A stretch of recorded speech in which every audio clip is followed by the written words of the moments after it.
Despite the challenging times we live in, I look around this room and I see people that are hardworking. Many of you, I don't even think you should be working that hard. We should be inspired by the events in France. They rioted when the retirement age went up 2 years to 64.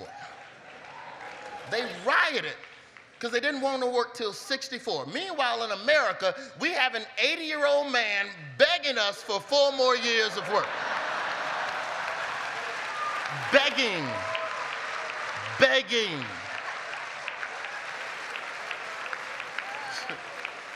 Let me finish the job. That's not a campaign slogan, that's a plea. Just let me finish it, let me finish it. I do wish you the best of luck on the campaign trail, Mr. President. You got a lot of things that you're gonna have to navigate, a lot of hurdles. You've had quite a few scandals, you know. We know about the documents, we know about the laptops, but there's been no scandal more damaging than the scandal of, is Joe Biden awake? Hey, say what you want about our president, but when he wake up from that nap, work gets done. He might doze off with an infrastructure bill. Student loan forgiveness. Did we free Brittany Griner? Free Brittany Griner.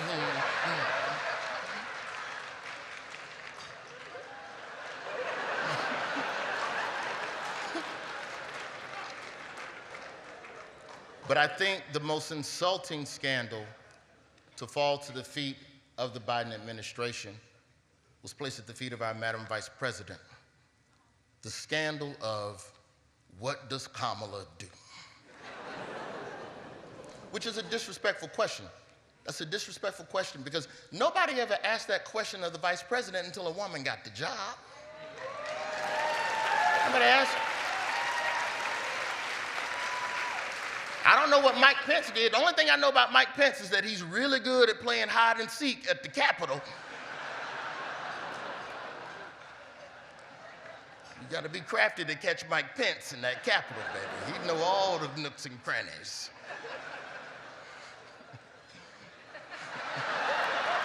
Don't put the camera on her on a Mike Pence joke. Don't do that. Don't be set. They trying to set you up, Madam Vice President. You see what they do? At the end of the day, as a vice president, the only thing you got to do is just be better than Dick Cheney. That's the bar. Just be better than Dick Cheney. They made a documentary about Dick Cheney. Now, I don't know much about the job of vice president, but I do know if they can make a documentary about your time as vice president, you vice presidented incorrectly.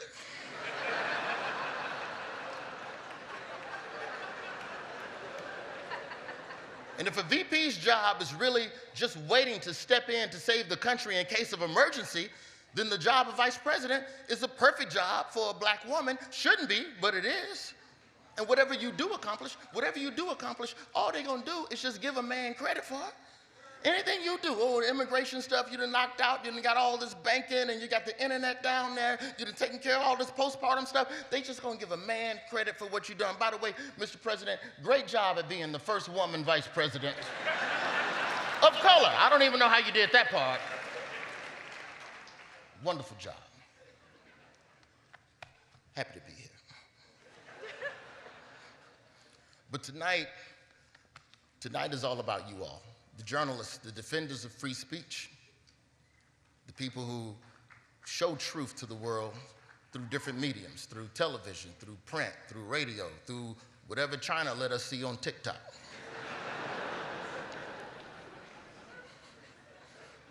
But the industry that covers all of these scandals isn't immune to them themselves.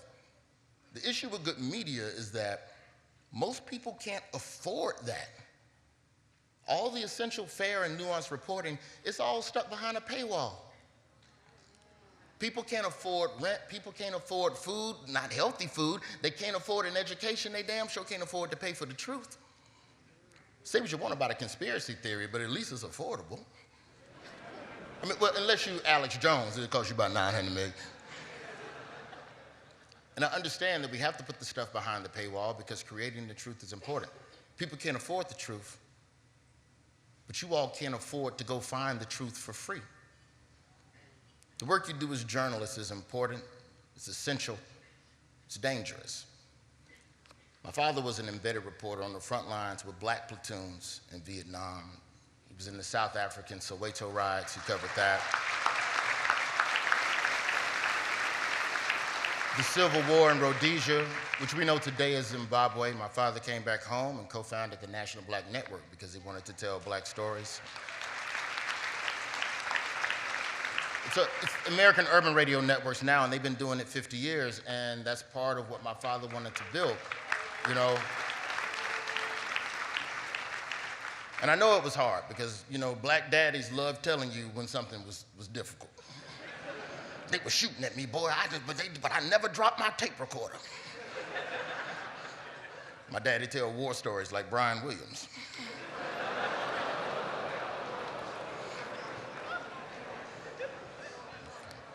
All right, Lester Holt didn't laugh at that one. Okay, so I haven't. Good journalism costs, that's the truth of the matter. Good journalism costs the people, but it also costs the journalists. It could even cost you your freedom. We talked about Evan of the Wall Street Journal sitting in a Russian prison as we speak on espionage charges. Which espionage charges, by the way, that's the foreign equivalent of saying someone fits the description. Evan and hundreds of journalists, they're imprisoned all over the world simply for doing their job. And we got to defend brave journalists. Most national stories in this country at some point were first a local story. And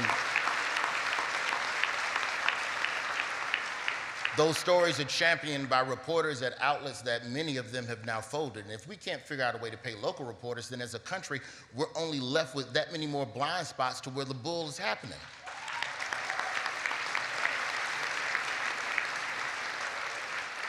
You hear about all these newsrooms getting cuts. That's every article that Tamara has been sending me the last 2 months. It's just the newsroom is getting cut. We're cutting people, we're cutting budgets, but you never hear about the multi-million-dollar executives reducing their salaries within these organizations.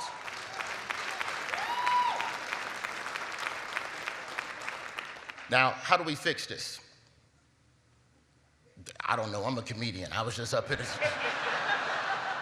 It's not my job to have the solution, that's on y'all. But local reporting is very important. My mother is here tonight.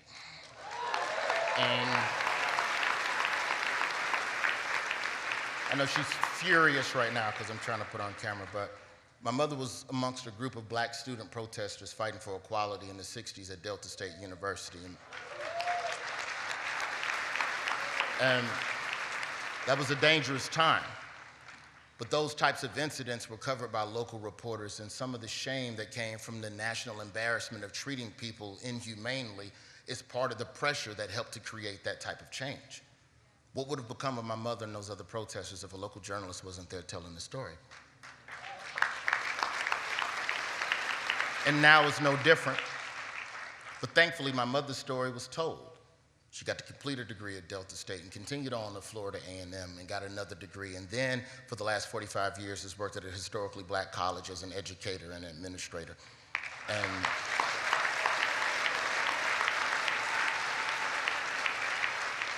one of those many black colleges that need a little bit more funding. You got a 20 on your joke. Send that down to one of the black colleges. To my mom, I say thank you for everything you've done for me and for helping countless students in Birmingham have the opportunity to see a college degree and to see an opportunity to grow, you know.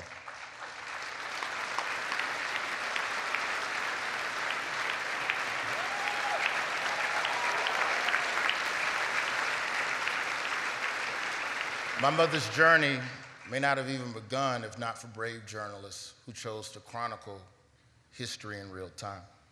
And I don't know how to ever repay my mom for what she's done for me and what she's done for so many people in Alabama.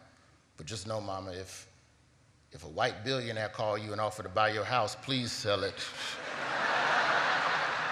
Because I might want to become an NFT. Thank you so much to the Correspondents Association. Thank you so much to Tamara Keith. Thank you all so much. Good night.